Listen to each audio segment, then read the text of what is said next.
Senhor e Salvador Jesus Cristo.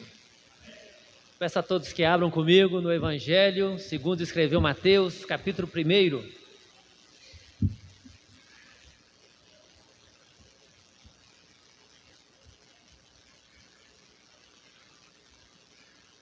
Capítulo 1 do Evangelho, segundo escreveu Mateus.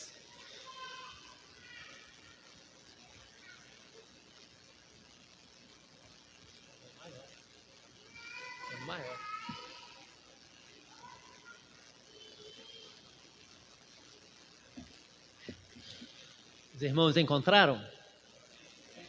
Nós vamos orar mais uma vez e depois leremos a palavra do Senhor e passaremos para a exposição. Vamos orar? Ó Deus, somos gratos a Ti pela oportunidade que o Senhor nos dá de estarmos reunidos aqui como Teu povo. Já tivemos a oportunidade de orar, confessar os nossos pecados, cantar louvores ao Teu santo nome. E agora temos diante de nós a Tua palavra, Senhor. E carecemos da iluminação do Teu Santo Espírito para compreendê-la. E carecemos também da ação do Teu Santo Espírito no nosso coração para responder corretamente a Tua palavra. E é isso que nós rogamos ao Senhor nesse instante. Opere em nós, nos ajude a compreendê-la e a responder corretamente a ela, Senhor. Em nome de Jesus. Amém. Amém. Irmãos, a partir do versículo 1 até o versículo 17, nós lemos o seguinte: livro da genealogia de Jesus Cristo, filho de Davi, filho de Abraão. Abraão gerou a Isaque, Isaque a Jacó, Jacó a Judá e a seus irmãos. Judá gerou de Tamar a Pérez e a Zerá. Pérez gerou a Esrom, Esrom a Arão. Arão gerou a Aminadab, Aminadab a Naasson, Naasson a Salmão. Salmão gerou de Raabe a Boaz. Este de Rute gerou a Obed, e Obed a Jessé. Jessé gerou ao rei Davi, e o rei Davi a Salomão, da que fora mulher de Urias. Salomão gerou a Roboão, Roboão a Abias, Abias a Asa. Asa gerou a Josafá, Josafá a Jorão, Jorão a Uzias.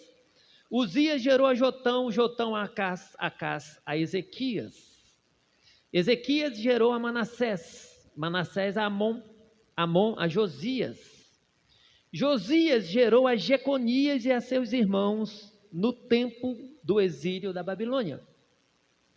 Depois do exílio da Babilônia, Jeconias gerou a Salatiel, e Salatiel a Zorobabel. Zorobabel gerou a Abiúde, Abiúde a Eliaquim, Eliaquim a Azor. Azor gerou a Sadoc, Sadoc a Aquim, Aquim a Eliúde. Eliúde gerou a Eleazar, Eleazar a Matã, Matã a Jacó. E Jacó gerou a José, marido de Maria, da qual nasceu Jesus, que se chama o Cristo. De sorte que todas as gerações, desde Abraão até Davi, são 14. Desde Davi até o exílio na Babilônia, 14. E desde o exílio na Babilônia até Cristo, 14. Amém. Meus irmãos, nós temos diante de nós um texto que comumente não é um texto muito interessante para a maioria dos pregadores, né? Aliás, eu ouso dizer que até para a maioria dos crentes, né? A sensação que eu tenho é que quando os crentes estão lendo a Escritura em sequência, quando chega na genealogia, a tentação é de pular, né? Falou, né? Vamos pular, né? A sensação que a gente tem, a interpretação equivocada é que parece que genealogia não tem nada para nos dizer, né? Mas tem, é lógico que tem, senão não estava aqui, né? Não é a palavra do Senhor que temos diante de nós? E não é só a palavra do Senhor, né? É Deus se revelando ao seu povo. Então, se Ele botou genealogia aqui, é porque Ele tem alguma coisa nesse negócio aqui. Tem alguma coisa que importa, né? Tem alguma coisa de interesse dEle que seja de conhecimento do seu povo, para que o seu povo possa compreender melhor quem Ele é, a forma como Ele age, os propósitos dEle. Então, genealogia é algo importante, né? Muito importante. Então não pule mais, quando você estiver lendo, leia a genealogia também, né? quando a gente olha para essa genealogia, o que a gente vai encontrar especificamente nela? A gente vai encontrar um ensinamento muito claro a respeito da soberania, da graça e da providência divina na história humana. É isso que nós temos aqui nesse relato da genealogia do nosso Senhor. E é sobre isso que nós vamos falar nessa noite. Antes de nós entrarmos no texto, é importante nós entendermos um pouco algumas questões que estão em volta aqui. Quem é o autor desse evangelho? É Mateus, aquele que também é chamado de Levi, que fez parte daquele grupo seleto de discípulos do nosso Senhor, que posteriormente receberam aquela incumbência de lançar os fundamentos da fé, e ele faz parte desse colégio, então, extremamente seleto, daqueles discípulos que se transformaram posteriormente nesse instrumento do Senhor, para testemunhar a respeito da ressurreição dele, para ajudar a lançar os fundamentos da fé. Quando ele escreve, ele tem uma ênfase muito clara. O evangelho de Mateus é o evangelho que fala do reino de Deus, que o reino chegou. E ele chegou a partir do rei escolhido, do Messias enviado pelo Senhor, que é o nosso Senhor Jesus Cristo. Então, tudo que ele escreve tem a ver com isso. A gente, pela leitura, a gente sabe, e a tradição da igreja também reconhece isso, que os destinatários iniciais desse evangelho seria a comunidade judaica. O tema todo apela para aquela consciência que o judeu tinha, daquilo que o judeu esperava. Por isso que você encontra muitas menções às profecias do Antigo Testamento sendo cumpridas em Cristo. Você vai ver muito assim, para que se cumprisse a Escritura. Você vai ver muito disso aqui, porque isso era algo importante para a mentalidade de um judeu. Essas são afirmações que talvez para um gentio não tivesse tanto peso, mas para um judeu tinha. Essa coisa de saber que tudo que foi prometido a respeito do Messias estava se cumprindo em Cristo. E é isso que ele quer que seu leitor perceba ao ler esse evangelho. E é por isso que ele começa exatamente com uma genealogia. Você vai encontrar uma outra genealogia no evangelho de Lucas, mas você vai perceber que a forma como ambos tratam a genealogia é muito diferente. Porque Lucas, ele tem como destinatário inicial uma comunidade gentílica. Ele está escrevendo para quem não é judeu. Então, a coisa da genealogia não é aquela coisa tão primordial como era para um judeu. Então, você já percebe que Lucas não abre o seu evangelho com a genealogia vai aparecer uns capítulos depois. E até a forma de você descrever a genealogia é diferenciada. Lucas vai apresentar a genealogia de Cristo indo até Adão. Porque a perspectiva de Lucas é que o seu evangelho seja um apelo para todos os povos. Então ele quer que o seu leitor entenda que Jesus não é o salvador apenas do povo judeu. Ele é o salvador da humanidade. Por isso que a genealogia dele ele vai descrever até chegar a Adão. Mateus, como ele está focado inicialmente na comunidade judaica, ele vai com a sua genealogia até onde? Até Abraão apenas. Que é o que importa para ele agora. É o que importa.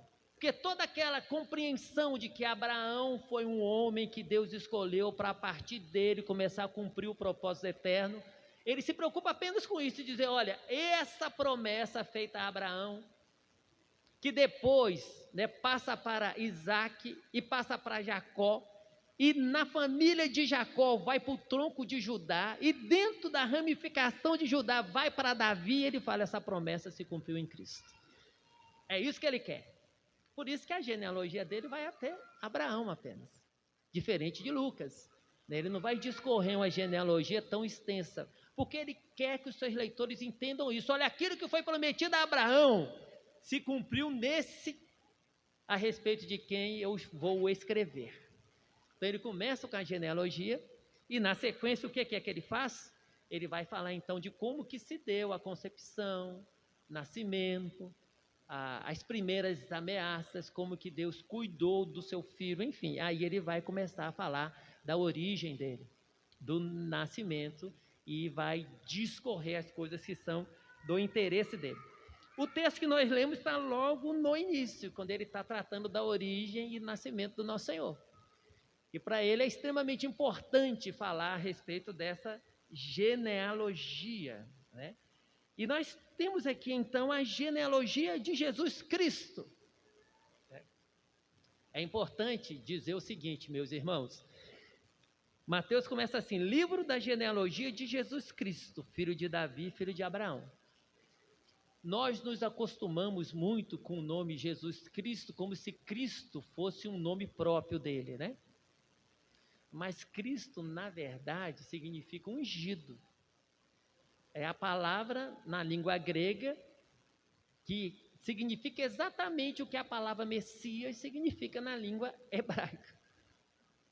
É como se eu dissesse assim, Jesus, o Messias, ou Jesus, o Cristo. Se eu disser assim, Jesus, o ungido, eu estou dizendo a mesma coisa. Porque Cristo significa isso, ungido. Assim como o Messias significa ungido. Por que isso? Porque no Antigo Testamento, os ofícios, tanto de rei, profeta e sacerdote, eles eram ungidos, aqueles que eram chamados para exercer esse ofício. A unção apontava para essa escolha, para essa presença do Espírito atuando na vida daquela pessoa para cumprir aquele propósito. Então, o nome Jesus Cristo já aponta para essa coisa singular dele. Jesus, o que foi ungido por Deus, o servo de Yahvé, o Messias enviado. A genealogia já começa apontando para isso. Jesus, o ungido, o rei que era esperado. O rei que era esperado. Quando a gente olha para essa genealogia, eu disse que ela nos fala muito sobre providência, graça e fidelidade de Deus. Como que ela nos apresenta isso? Como que a gente pode perceber essas verdades reveladas aqui? Tem 3 coisas que a gente precisa destacar para compreender corretamente o que Deus está revelando a respeito dos seus propósitos, da sua soberania, da sua fidelidade, da sua providência operando na história. Primeira coisa, meus irmãos, é que a genealogia, ela fala de uma providência que é infalível, porque ela demonstra Deus cumprindo todas as suas promessas. Olha como que Mateus deixa muito claro que Cristo vem da família de Abraão, do tronco de Isaac do tronco de Jacó, né? E de Jacó do tronco de Judá, e de Judá do tronco de Davi, cobrindo uma quantidade enorme de tempo. Ele está dizendo para o povo assim, olha, desde Abraão Deus está cumprindo os seus propósitos. Desde Abraão Deus está cumprindo exatamente o que ele disse que iria fazer. Ele chamou Abraão, disse que em Abraão seriam benditas todas as famílias da terra, disse que multiplicaria a descendência dele, que faria dele um nome grande, engrandeceria o nome. E ele vem cumprindo isso ao longo da história. Quantos povos se levantaram para tentar destruir a família de Abraão? Quantos? Quantos? A começar pelo Egito, começar de Faraó. Primeiro tentou exterminar os meninos. Falou, se for nascer homem, mata tudo. Chama as parteiras e fala, elimina, não deixa nascer menino mais, vai matando. Vamos acabar com esse povo, porque esse povo está numeroso demais. Adiantou? Não. Fez de tudo para humilhar o povo, mudou a vocação do povo, tirou o povo do campo, pôs o povo para trabalhar na construção civil, interferiu na existência do povo, quis mudar a orientação existencial do povo, fez de tudo para subjugar o povo. Resolveu, irmãos? Não. Onde é que está Faraó? Onde é que está? E a história continuou. Deus tirou o povo de lá com mão forte. Tirou o povo de lá com mão forte.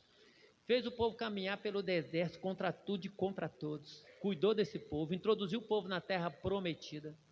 derrubou os povos, humilhou os povos da terra prometida perante o seu povo. E com todas as lutas, com todas as dificuldades, o povo prevaleceu. O povo desobedeceu, se fez digno, merecedor de uma disciplina, e Deus disciplinou. O povo foi enviado para o exílio. O reino do norte caiu primeiro na mão da Assíria. Depois o reino do sul vai cair na mão de Nabucodonosor. O povo é levado para o exílio.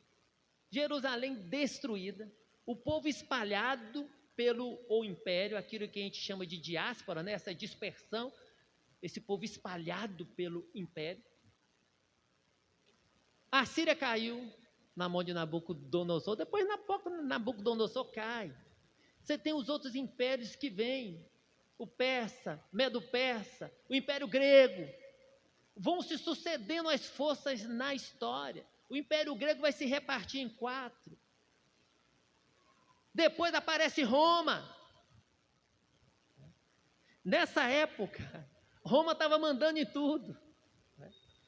Roma estava mandando em tudo. O povo estava na terra, mas a realidade política e existencial ainda era uma realidade de exílio, porque eles não mandavam ali. Tinha judeu espalhado para tudo quanto é parte do mundo. E os que estavam ali não mandavam ali, quem mandava era Roma. Mas o povo continuou tendo a sua descendência. Não faltou descendente de Abraão, não faltou descendente de Judá, não faltou descendente da casa de Davi. E ele está falando, olha, Deus preservou a linhagem que ele disse que ia preservar. E ele veio desta linhagem. Genealogia, meus irmãos, aponta para essa providência de Deus que não falha.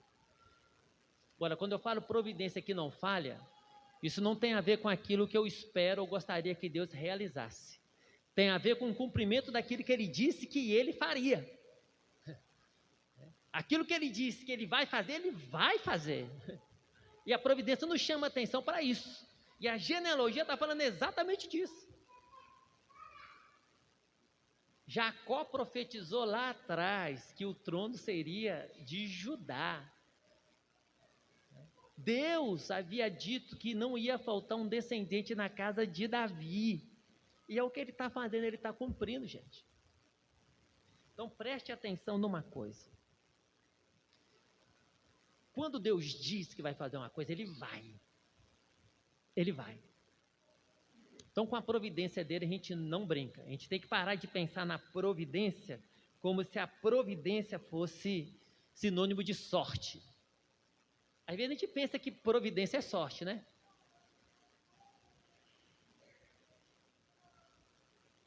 Eu li isso em um livro, há uns 2 anos atrás, 2 ou 3, e eu falei, não é que esse pregador está certo, esse escritor está certo? A gente pensa em providência como sorte, né? Quando as coisas dão certo, a gente fala assim, Deus é fiel, providência divina. É a mesma coisa que eu falar, dei sorte. Porque eu só uso isso quando a coisa dá certo para mim. Quando eu estava no aperto e apareceu alguém, me livrou do aperto, eu falo, Deus é fiel. Estou passando de carro no meio da chuva, o barranco despenca logo depois de eu passar. Aí eu oro, o barranco despencou e eu passei, eu falo, Deus é fiel. Glória a Deus, providência de Deus não falha. Por quê? Porque não me pegou. Parece que a providência divina é um compromisso de Deus comigo, né? Agora, e se o barranco cai e pega o carro? Eu falo o quê? Rapaz, pois é, não é providência não. Você percebeu que no fundo a gente usa providência quase como um sinônimo de sorte. Dei sorte, me dei bem, providência. Não, providência é o justo governo de Deus sobre todas as coisas, conforme a sua muito santa e reta vontade, para a sua glória. Não é para o meu conforto, e nem para o teu. É para a glória dele. Isso pode significar o meu desconforto e o teu. E o teu. Né? Então, quando a gente olha para a genealogia, a gente vê que Deus está cumprindo o que Ele disse que ia fazer contra tudo e contra todos, gente. Não tem império de Faraó, não tem império romano, não tem império medo-persa, não tem império persa, não tem império grego, não tem nada. Ele vai fazer acontecer e pronto. E quem ficar no meio do caminho, ele vai atropelar. É assim que acontece. É assim. Foi isso que ele disse para Abraão, não foi? Vou abençoar quem te abençoar e vou amaldiçoar quem te amaldiçoar, Abraão. Porque a coisa não é que você é bonitão, não é isso. É que eu quero fazer um negócio te usando. Então, quem entrar no caminho, está entrando no meu caminho, não é no teu. E se entrar no meu caminho, Abraão, eu passo por cima, que nem uma Scania desgovernada descendo o morro. Não entra na minha frente, não, Abraão. Quem entrar, eu vou lamber. E vai ser assim mesmo, irmãos. Foi assim. Tem uma coisa mais irônica, né, do que a história do Egito. Quando Deus quis proteger a família de Jacó, o que foi que ele fez? Ele pega José, humilha o menino, humilha o menino, manda o menino para o Egito, humilhado, arrebentado. O menino está lá arrebentado, continua sofrendo lá, né, para depois usar esse menino para proteger a família dele. A mesma família que tratou de mal. E ele entendeu isso. A gente é que tem dificuldade, né? Ele entendeu isso. Ele fala, olha, para os irmãos, mais de uma vez, ele fala, olha, não precisam se culpar. Foi Deus que me mandou para cá, viu? Me mandou para cá para proteger vocês, para que vocês não morram de fome. Foi Deus que me trouxe para cá. Mas qual foi a passagem que Deus pagou para ele? Não foi a executiva, né? Foi a econômica da econômica, foi a passagem da pior das piores. Né? E foi humilhado. Para quê? Para proteger a família. E não é só isso, gente. Ele chega para Faraó e dá para Faraó informações privilegiadas do mercado, das commodities, do mercado de ações, e fala, olha, estoca, meu filho, estoca, porque vai faltar. O mundo vai ficar assim, bobo, embriagado com a fartura, mas o que vai vir de escassez depois vai fazer o povo esquecer a fartura. Estoca, guarda que vai faltar geral. Isso é informação privilegiada, gente, na economia. E ele bota José para administrar, José administra, Faraó fica rico. Vai dar uma lidinha em Gênesis. O Egito todo vai se submeter a Faraó, gente, vai virar todo mundo escravo dele. Eles começam a vir, vamos trocar o assim, gado por assim, comida, que nós não temos comida. Daqui a pouco eles estão trabalhando para Faraó. Faraó vai escravizar todo mundo. Por quê? Informação privilegiada. Faraó devia estar se sentindo tal, né? Deus gosta muito de mim, né? Tô rico. Né? Tô rico. Né? E ele vai morrer rico, né? Porque a história vai mudar algumas gerações depois. Ele vai desfrutar, né, daquela fartura toda. Mas algumas gerações depois, o que Deus faz? Deus pega toda aquela riqueza que ele deu para o Egito, toma do Egito, entrega para o povo dele e diz, pode ir embora, leva tudo com vocês. Essa é a indenização, leva tudo. O que estava acontecendo ali? É Deus dando para quem Ele quer para cumprir o propósito dele, depois tomando de quem Ele quer para entregar para o povo dele. Tudo tinha a ver com o propósito dele, cuidando do povo dele. Era só isso. Era só isso. Não tem nada desse negócio. É porque José foi fiel no pouco, né? Então Deus honrou. Não tinha sabor de mel ali. A trilha sonora da história de José não é um sabor de mel. Não é. É Deus usando a vida de José, inclusive, para momentos desconfortáveis, humilhantes, para glorificar o próprio nome dele, gente. E está tudo certo. Está tudo certo, porque a gente pertence a ele, ué. Né? E a genealogia aponta para isso. Como que Deus preservou esse povo? Ele foi fiel, ele disse que ia preservar e preservou. Mas isso, às vezes, deixa a gente em posições desconfortáveis, né? Então, entenda um negócio, gente. O que Deus disse que Ele vai fazer, Ele vai. Então, quando Ele nos chama para andar com Ele, Ele diz que em Cristo tem salvação, é porque tem. Você pode se apegar nisso. Você pode ter certeza disso. Mas quando Ele diz também que vai chegar um dia que Ele vai julgar todo ser humano, Ele vai também. Então, não briga com isso, não. E se Ele diz, olha, eu repreendo e disciplino a todos quanto amo, e que filho que não tem disciplina é filho sem pai, é filho bastardo, você pode esperar. Se você começar a pisar fora da linha também, Ele vai te pegar numa esquina dessa da vida, pode ter certeza. A genealogia fala desse Deus que é fiel, gente. Ele cumpre o que Ele fala. Ele cumpre. Ele cumpre. Então tem essas convicções muito claras, né? Tanto para aquilo que traz conforto, quanto para aquilo que mexe com a gente, deixa a gente desconfortável. Ele vai fazer acontecer. Ele vai. Uma segunda coisa que a genealogia nos ensina, meus irmãos, é que a genealogia ela nos fala do triunfo da graça de Deus sobre os pecados dos homens.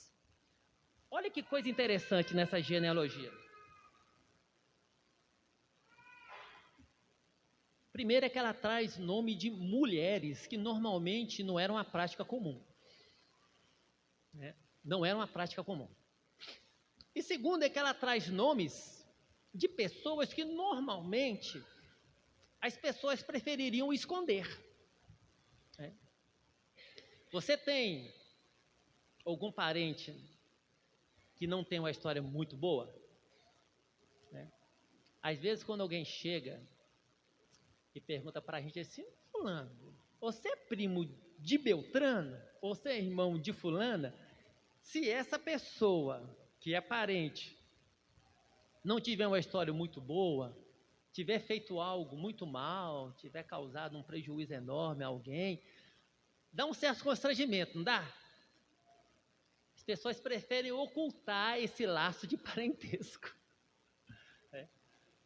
Às vezes preferem nem dizer qual é o sobrenome, porque as pessoas não liguem com a outra pessoa da família, para não saber que eu sou irmão de fulano, que eu sou primo de fulano, que aquela parte da história ali é triste. Não quero que ninguém saiba que eu estou vinculado àquela pessoa. A genealogia faz justamente o oposto. Essa genealogia aponta um bocado de gente aqui, que se fôssemos nós hoje escrevendo, talvez nós iríamos querer ocultar esses nomes. Olha os nomes que aparecem aqui. Versículo 3. Judá gerou, aí ele fala o nome de uma mulher. Judá gerou de Tamar, a Pérez e a Zerá. Vocês conhecem a história de Judá com Tamar? Dá uma olhadinha em Gênesis 38. A vergonha que é, a baixaria que é. Judá, que teve o primeiro filho, que era tão mal, que o autor bíblico, inspirado pelo Espírito, diz: era tão mal que Deus o matou. Você vê, gente boa, moço, filho de Judá. Era tão mal que Deus o matou, é o que está escrito lá, não sou eu que estou dizendo, sou apenas um mensageiro, não fiz a mensagem, né? Tão mal que Deus o matou. A viúva dele, Tamar, foi dada ao irmão dele, Onã, para que Onã cumprisse a lei do levirato. Ou seja, ele tinha que ter filhos com a cunhada, para que esses filhos, ao nascerem, fossem contados como descendentes do irmão falecido, para que o irmão falecido não ficasse sem descendência. O que Onã fez? Onã se deitava com Tamar, mas jogava o seu sêmen em terra, ele se recusava a engravidá-la, né? Muito pilantra, né? Porque ele não se negava a fazer sexo com ela, isso aí ele queria. Isso para ele estava ok, ele só se negava a engravidá-la. Ele não teve uma crise moral para dizer assim, não quero me envolver com ela, eu quero ter uma esposa minha, não quero uma esposa do meu irmão, não quero cumprir o levirato. eu sou romântico, eu quero ter uma história única e exclusiva. Não, ele se deitava com ela. O safado, a palavra é essa mesmo, viu, irmãos? Não tem outra, não. Aliás, tem outras piores, né? Mas eu vou ficar com essa. Tá? Tem outras piores. Que era isso que ele era. Né? E é daí que vem o termo onanismo. Né? Onan fazia isso. O que Deus faz? Mata o indivíduo também. Aí o que Judá faz? Chega para Tamar e diz, minha filha, vamos fazer o seguinte, eu tenho um menino mais novo, deixa ele atingir a idade certa, mas ele não está no ponto de casar ainda. Me dá um tempo, deixa esse menino amadurecer, aí quando ele amadurecer, eu te dou ele, aí você casa com ele, ele cumpre a lei do levirato. Pode ser? A Tamar falou, pode. Aí Tamar ficou esperando, o menino amadurece nada. Judá não dá um menino para ela. Não dá um menino para casar. Eu imagino que filho sabe, o pai sabe o filho que tem, né? Judá sai, vai casar com quem não deveria, vai se meter com a família que não era para se meter. Então os filhos nasceram tudo torto, foram tudo mal criados, já tinha perdido 2, eu acho que o medo dele era o terceiro, eu falava, deve ser que nem saiu assim, a ninhada toda saiu ruim. Já perdi 2, se eu botar esse menino lá, vai morrer também, então deixa esse menino aqui. Esse devia ser o medo dele, né? Imagino. Porque pai sabe o filho que tem, né? Até porque foi ele quem criou. Aí Tamar tem que enganá-lo, gente. Tamar aproveita um dia que ele sai e ela se apresenta disfarçada como uma prostituta, ele se deita com ela e ele não tem dinheiro para pagá-la. Aí ela aceita um anel dele lá como promessa de pagamento. Ele diz, não, fica com isso aqui. Depois eu mando alguém vir trazer um animal aqui como pagamento. Ela falou, beleza, deixa isso daqui comigo. E quando o cara volta para pagar, não acha ela. Depois de um tempo a barriga aparece, está todo mundo sabendo. Aí Judá é tomado, sabe, daquele senso moralista que é próprio dos legalistas. Traz essa mulher aqui, vou resolver esse negócio. O cisco no olho dele, né? A trave no olho dele, ele não vê não. Isso aí ele não vê não. Mas ele quer pegar, ele quer ser um moralista. Ela vem, ela vai, né? Ela chega, ele pergunta, dize-me, com quem você se deitou? Quem é esse homem? Ela fala, é o dono desse negócio aqui, ó. É o dono desse troço aqui. Aí ele arrefece e fala, essa mulher é mais justa que eu. É eu que estava enganando ela. Eu que fui desonesto com ela. E vai nascer aqui, gente, nessa linhagem, essa mentirada aqui, essa baixaria. Ele mentindo para ela mentindo para ele, essa coisa baixa aqui. Está aqui na genealogia do nosso Senhor. Está aqui. Jesus vem de uma família assim. Vem de uma família assim. Mas não para aqui não. Na sequência, vai dizer o seguinte, olha o versículo 5. Desculpa, né? 5. Salmão gerou de Raabe a Boaz. Quem que era Raabe, irmãos? A prostituta de Jericó, né? A prostituta de Jericó. Está aqui. Está na genealogia do nosso Senhor. Está inserida aqui. A mulher que vivia lá na prostituição, de repente, quando ela vê os espias, ela toma uma decisão na vida. Ela fala, olha, está todo mundo morrendo de medo de vocês aqui nessa cidade. Mas eu quero jogar no time de vocês, não vou jogar no time dessa turma, não. Vocês podem ficar aqui, vocês lembram de mim, que eu vou com vocês. O que Deus tem feito na vida de vocês, chegou aqui e a cidade está com o coração na mão. Mas era prostituta, gente, está aqui. Está aqui. Para muitas pessoas isso seria um absurdo, né? Para Deus usar tem que ser alguém de vida impoluta, né? Alguém que não teve mácula, alguém que nasceu, foi batizado logo como criancinha, né? Alguém que conheceu a palavra de Deus desde novinho para ser um instrumento poderoso na mão de Deus. Tem nada disso. Tem nada disso. Está aqui Raabe. Estava de fora, nem fazia parte do povo. Nem fazia parte do povo de Deus, está de fora. E passa a fazer parte da genealogia. E a coisa avança, meus irmãos. Tem mais, tem Ruth. Diz assim, Salmão gerou de Raabe a Boaz e este de Ruth gerou a Obed. Quem que era Ruth, irmãos? Ruth era uma moabita. Sabe o que é dito dos moabitas em Deuteronômio, capítulo 23? Capítulo 23, versículos 3 a 5, vai dizer assim, olha...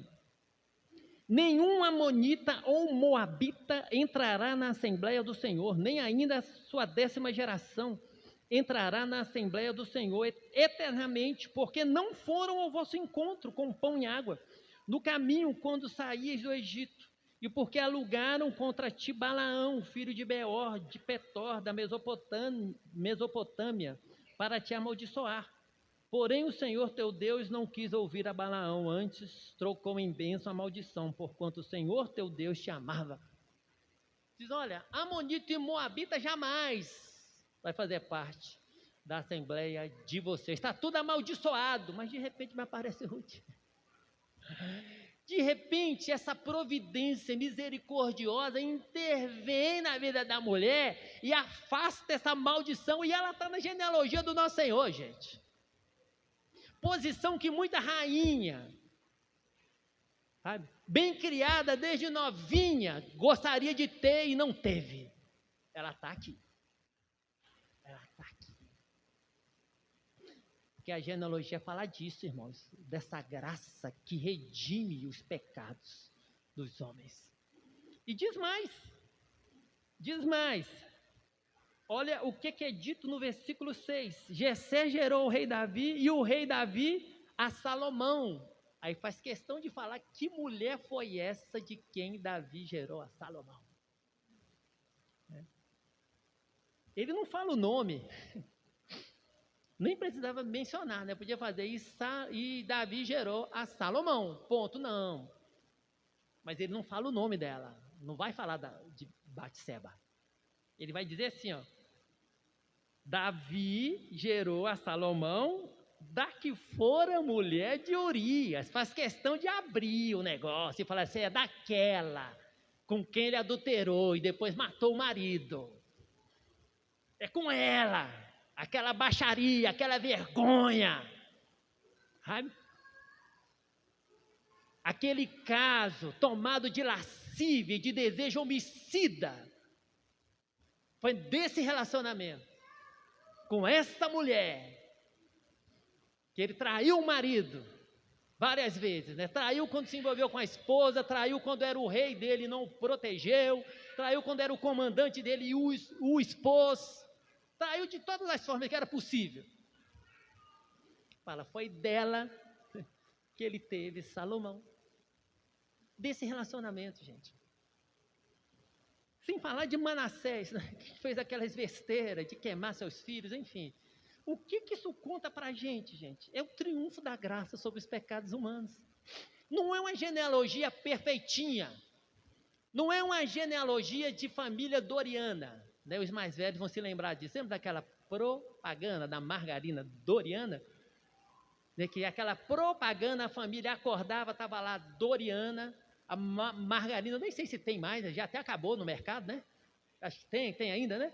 Doriana, e aquela família bonitinha, todo mundo sorrindo, o pão quentinho, passando, aquela margarina ela derretendo no pão, aquela cena de família feliz, perfeitinha, sem pecado algum. Não é essa cena aqui. Não é, gente. Essa cena aqui está cheia de gente que se estragou na caminhada, cheia de gente que fez besteira, cheia de relacionamentos vergonhosos. Mas é o povo de onde Jesus veio. É o povo de onde Jesus veio. Porque essa genealogia está falando exatamente sobre o triunfo da graça, sobre os pecados humanos. Olhar para essa genealogia aqui é olhar para algo que dá esperança para os seres humanos. Porque diz para cada um de nós que não importa o que nos aconteceu no passado, o que importa é se esse Messias vai entrar na nossa vida ou não. Isso o que importa, gente. É isso que determina as coisas. Porque o que é dito a respeito dele logo na sequência é que ele deveria se chamar Jesus, que é um nome que tem a ver com a palavra salvação, porque ele salvaria o seu povo dos pecados deles. É o que você vai ler aí. É o que você vai ler no versículo 21. Ela dará à luz um filho e lhe porás o nome de Jesus, porque ele salvará o seu povo dos pecados deles. Só que quando fala que ele salvará o seu povo dos pecados deles, não é uma salvação assim a partir do nascimento dele. Ele vai salvar todo mundo a partir do dia que ele nascer. Não, isso tem a ver com todo mundo que está na genealogia dele. Com Abraão, tem a ver com Isaac, tem a ver com Jacó, tem a ver com Judá, tem a ver com Tamar, tem a ver com Davi, tem a ver com Batseba, tem a ver com Manassés, tem a ver com essa turma toda. Todo mundo vai ser salvo por causa dele, é por meio dele. Todos aqueles que Deus vai salvar, só salvará por causa e por meio e em Jesus Cristo. E a genealogia aponta para isso. Mesmo. Isso é palavra de esperança para você, que pode estar aí com um histórico todo torto, cheio de vergonha, uma história que você não tem nem coragem de contar todos os detalhes, mas preste atenção. Isso não é impedimento para você viver uma vida extremamente vigorosa, cheia de paz, de alegria, e ser usado por Deus poderosamente. Viu? Não é impedimento algum. Entendeu? Porque em Cristo as coisas se fazem novas. Em Cristo nós somos restaurados. Em Cristo Raabe vira ascendente de Jesus. Tamar vira. Batseba vira. Essa turma toda vira.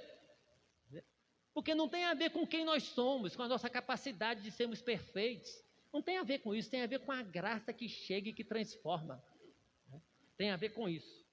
E por último, meus irmãos, a genealogia nos fala do final do exílio, porque o rei chegou. Olha o versículo 17, esse é um versículo que eu acho extremamente rico, belo e poderoso. Mateus escreve assim: de sorte que todas as gerações, desde Abraão até Davi, são 14. Desde Davi até o exílio na Babilônia, 14. E desde o exílio na Babilônia até Cristo, 14. Mateus faz questão de estabelecer que há um padrão. Ele olha para momentos que são importantes na história do povo de Israel e também na história da redenção, porque eles são significativos. E ele diz, ó, há um padrão nisso. Há um padrão de 14 gerações em cada um desses momentos. E que momentos são esses? Ele fala de Abraão até Davi. Ou seja, você tem Abraão, o grande patriarca que é chamado, e você tem Davi, que é quem vai inaugurar a dinastia de Judá. Então esse é um marco importante. Ele é o primeiro da linhagem de Judá, é quem inaugura a dinastia, é quem vai ser o primeiro rei da família de Judá. Não é o primeiro rei de Israel, mas da família de Judá é. Então esse é um marco importante, é a profecia sendo cumprida. De Davi depois até o exílio, que é um outro marco importante, ele fala, são 14. O exílio é um momento onde o povo é disciplinado por Deus, perde a soberania na terra, perde a autonomia de se autogovernar, vai passar a ser submetido a vários povos, a jurisdição vai trocar, mas o povo vai ficar sempre ali debaixo da jurisdição de um outro povo. E o exílio tem uma representação também que fala de forma muito forte para a realidade humana. Porque é essa a realidade do homem com relação a Deus. Nós fomos banidos do jardim do Éden, não é isso? Isso é um tipo de exílio. Nós fomos exilados. naquele ambiente inicial criado para ser um momento o ponto de encontro, de comunhão, de intensa comunhão com o Senhor, nós perdemos o acesso àquele espaço, fomos colocados para fora. Então a realidade espiritual da queda é uma realidade de exílio também, de estar fora da presença de Deus, de termos sido banidos da presença dele. E nessa época, apesar de parte do povo estar na terra, a condição ainda era de exílio, gente. Eles não tinham o governo, eles não tinham o poder, não tinham autonomia, não exerciam a jurisdição. Eles estavam debaixo do reinado do Império Romano, né? Então era uma situação de exílio. Mas aí o Mateus diz assim, olha, de Davi até o exílio 14. Mas aí ele diz assim, e do exílio até Cristo 14. Por que ele diz isso? O que ele quer dizer com essa comparação? Desse padrão de 14 para os momentos relevantes da história da revelação e do propósito de Deus sendo cumprido. Porque ele está deixando claro, olha, do exílio até Cristo é 14, porque quando Cristo vem, o exílio acaba. Com a chegada do exílio, a chegada de Cristo, o exílio acaba. Acabou. Ele está dizendo para o povo, olha, a chegada do rei bota fim ao exílio. Não botou fim do jeito que o povo de Israel esperava, porque eles esperavam um Messias bélico, com poderio militar, que viesse para tomar o poder de Roma, para estabelecer o reinado dele, para exercer a jurisdição sobre os limites daquela terra, para restabelecer os marcos que haviam sido estabelecidos na época de Salomão, que foi quando o reino, né, se ampliou até os maiores limites conhecidos. Eles esperavam isso, agora vai restabelecer tudo, né? Só que não era esse tipo de finalização do exílio. Ele é aquele que vem para tornar possível que o ser humano volte para casa, para a verdadeira casa. É aquele cuja morte traz uma justiça que nós não temos, removendo a culpa, nos dando perdão e atribuindo justiça a nós. É aquele que ao morrer o véu se rasga de cima para baixo, numa clara sinalização que agora era possível ter acesso à presença do Todo-Poderoso, por causa dele, por causa do sacrifício dele. Nele o exílio acaba, gente. Nele é possível o ser humano se reencontrar com Deus, se reconciliar com ele, porque é o próprio Deus quem está fazendo isso por meio dele. A genealogia fala disso, é disso que Mateus está falando, e é isso que Mateus quer que os seus leitores entendam. O exílio acabou porque o rei libertador chegou. O libertador chegou. Não tem mais razão para os homens viverem à distância, não tem mais razão para os homens viverem perdidos, não tem mais razão para as pessoas andarem como cegas nesse mundo. Não tem, porque agora elas podem voltarem-se para Ele, elas podem se relacionar com Ele. Por meio dele agora há a reconciliação, a nova vida e a restauração. A genealogia está falando disso, meus irmãos. E você talvez pensando que isso era só uma relação de pai e filho, né? Não é. Ela fala da fidelidade de Deus cumprindo os seus propósitos na história. Ela fala de como que a graça de Deus triunfa sobre os nossos pecados. E fala que em Cristo a realidade espiritual do exílio acabou. E quando a gente prega o evangelho, é isso que nós estamos anunciando no mundo. É Deus chamando os homens para que se arrependam, para que creiam em Cristo e se voltem para Ele. Porque agora, né, a porta está aberta, o véu foi rasgado e Deus está restaurando pessoas. E eu encerro te desafiando a pensar profundamente na tua vida, na tua história. Tá? Eu não sei como você entrou aqui nessa noite, mas eu sei que aquilo que você acabou de ouvir aqui são palavras de esperança. Esperança independente da história que você tenha. É uma palavra que fala que a graça de Deus triunfa sobre todos os nossos pecados. Não importa como que você viveu até aqui. Não importa. Isso significa que em Cristo você não apenas pode ter uma vida nova, pode experimentar de salvação, mas significa que Deus pode te usar de forma que você sequer imagina. Duvido muito que Raabe esperava que ela poderia ter um tataraneto que viesse a ser o Messias. Duvido muito que com todo aquele histórico dela ela pensasse isso. Duvido. Duvido muito que Tamar, no meio daquela bagunça toda, ela iria imaginar que do tronco dela ali, de um dos filhos que ela estava tendo com Judá, viria o Messias. Duvido muito, duvido muito. Duvido muito que Batseba, no meio daquele relacionamento tumultuado, vergonhoso, maculado, ela iria esperar que poderia dali descender um Messias. Duvido muito. Mas aconteceu. Aconteceu. Né? Porque era o propósito divino. Porque a graça de Deus triunfa. Então, saia daqui crendo na graça de Deus, crendo no poder dele para restaurar a sua caminhada. Saia daqui crendo que Deus pode te usar e vai te usar para a glória dele, independente de como que você viveu até hoje. Mas creia que nele o exílio acaba e você está sendo chamado para uma nova vida de entrega, de santificação e de viver para a glória dele. Vamos orar? Ó Deus, nós te agradecemos, Senhor, pela tua palavra, porque a tua palavra é viva e eficaz e ela cumpre o que agrada ao Senhor, ela não volta vazia. E ao ler a genealogia, Deus, registrada pelo teu servo Mateus, a gente vê a mão bondosa do Senhor operando na história, cumprindo os teus propósitos. Vemos a fidelidade do Senhor, a providência do Senhor agindo em todos os momentos da história, e vemos também, Deus, a graça do Senhor que triunfa sobre os nossos pecados. E nos alegramos, Deus, porque mesmo na genealogia, nós já temos um anúncio de que o exílio acaba com a chegada de Cristo, porque Ele é aquele que restaura a nossa comunhão com o Senhor e que nos leva de volta para o Senhor, que nos reconcilia contigo. É nele, por Ele e para a glória dEle que essas coisas acontecem.